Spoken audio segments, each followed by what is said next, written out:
Well, I always call you so. Anyhow, happy birthday, Bill. We wish you many more healthy and happy ones. We're here by the Route 3 bridge to celebrate the first major infusion of federal bridge funding made possible by the historic infrastructure bill President Biden signed into law last November. Senator Booker and I, along with Congressman Pascrell and our House delegation, fought hard for the Infrastructure Investments and Jobs Act because we knew what it would mean for New Jersey. Smoother roads and safer bridges, modernized railways and more mass transit, cleaner drinking water and new electric vehicle infrastructure, good-paying jobs and a more competitive economy. And I know Governor Murphy, thank you, Governor, for joining us today, and Commissioner Gutierrez-Cachetti of the Department of Transportation are ready to put these historic investments to work. I also want to recognize a dear friend, a labor leader of international import, Ray Persino with the Laborers International Union of North America, for joining us. This infrastructure deal is a big win for New Jersey workers, so we're glad to have you here. Also glad to have Commissioner Marenko of North Bergen and Commissioner Cirillo of West New York to be with us as well. Our previous president talked a lot about infrastructure, but he never delivered. As I've said in the past, President Trump cared more about building walls than sturdier bridges. It took a Democratic president and a Democratic House and Senate to get the job done. And now New Jersey workers are going to get the job done, repairing, replacing, and improving bridges across our state.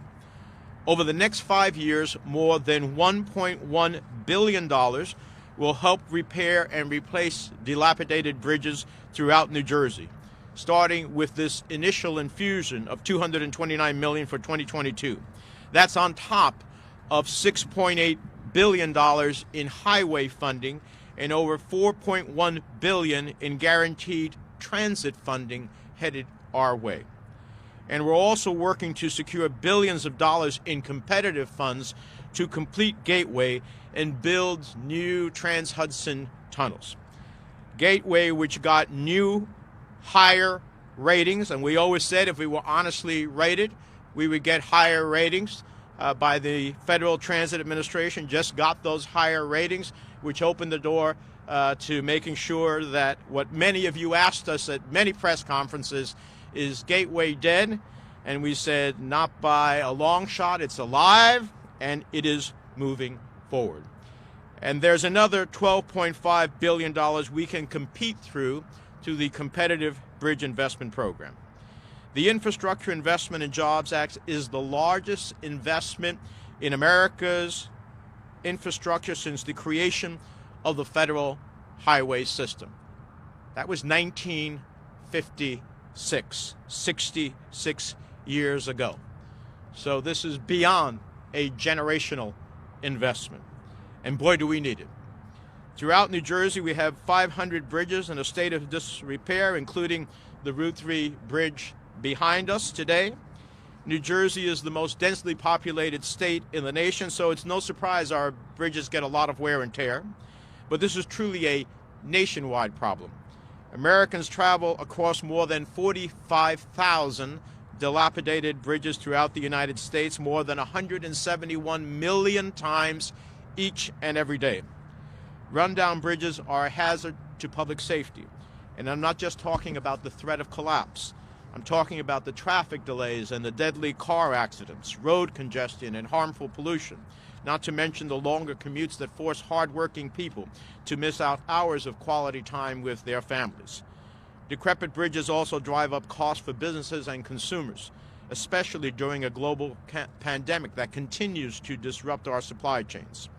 Investing in infrastructure that moves goods and people more efficiently to our economy will have a stabilizing impact on the rising prices so many folks are concerned about right now. I know that Commissioner Gutierrez-Cachetti and the entire NJDOT team work hard to keep our bridges throughout New Jersey safe and operational, and they do a great job. but you can only do so much with limited resources. Years of chronic underinvestment in our infrastructure have forced transportation agencies across America to stick Band-Aids over gaping wounds. Meanwhile, the backlog of repairs gets longer and longer every year. Our infrastructure used to be the envy of the world. Yet today, the World Economic Forum doesn't even rank America's transportation infrastructure in the top 10. For far too long, Washington's obsession with trickle-down economics has prioritized tax cuts for the wealthy over infrastructure investments that create opportunity for everyone. With the Infrastructure Investment and Jobs Act, we're finally going to put the Band-Aids away. Instead of temporary fixes, New Jersey will be able to pursue more ambitious projects like this one. The Route 3 eastbound bridge was built in 1934. That's nearly a century ago. And it's fair to say traffic was a lot lighter back then. Today, more than 150,000 vehicles cross the Hackensack River via Route 3 every day, many of them headed for the New Jersey Turnpike or downtown Manhattan via the Holland Tunnel.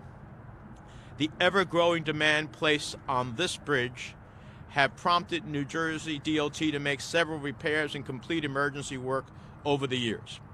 Now, with this $1.1 billion in bridge funding headed to New Jersey, we can focus on building a new, modernized eastbound span across the Hackensack River, and I think the governor has some specific announcements about this that is even greater than what we thought in terms of what will be built. As chairman of the Senate Foreign Relations Committee, I can tell you that a global economy is more competitive and interconnected than ever before. If we want to maintain our competitive edge over China, if we want more companies to invest in America, if we want the 21st century to be another great American century, then we must build the infrastructure our businesses and our workers need to win. The Infrastructure Investment and Jobs Act will unleash American ingenuity and help us build a more resilient, more sustainable, and more productive economy. And we have no intention of stopping here. We must keep fighting for the remainder of President Biden's Build Back Better agenda. Lifting children out of poverty, making child care more affordable, dealing with tax cuts for working families, addressing the climate change through the creation of new jobs, providing hardworking homeowners with tax relief like the reinstatement of the SALT deduction. These are investments that will grow New Jersey's middle class.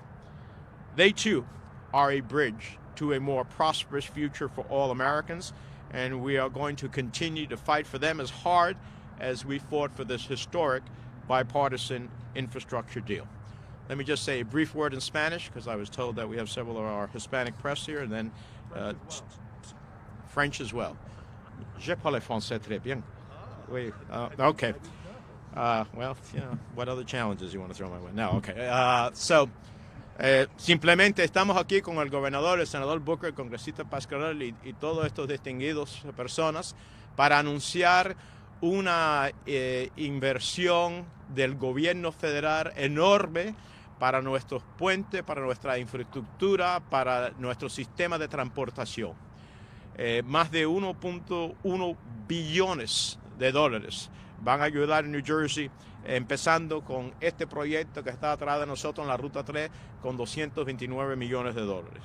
Eso es además de 6.8 billones de dólares para fondos de transporte de nuestras carreteras y 4 billones de dólares para nuestro sistema de tránsito que tanto de nuestra comunidad usa.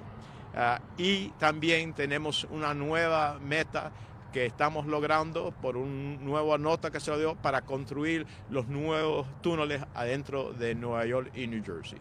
Todo eso es una inversión en nuestro futuro, una inversión que nuestros trabajadores van a tener enormes cantidades de trabajo a hacer y vamos a tener una mejor calidad de vida, vamos a respirar mejor aire y vamos a pasarnos menos tiempo en tráfico y más tiempo con nuestras familias y siendo productivos en nuestros negocios. Y por eso hoy es tan importante. Esta inversión no se ha hecho desde el año 1956, que es cuando actualmente creamos el sistema de transporte nacional. With that, let me welcome my colleague, a tremendous fighter. I couldn't have a better colleague in the United States Senate who understands these investments, but also understands the investments I referenced to at the end of my comments that are so important, and is leading the way on that.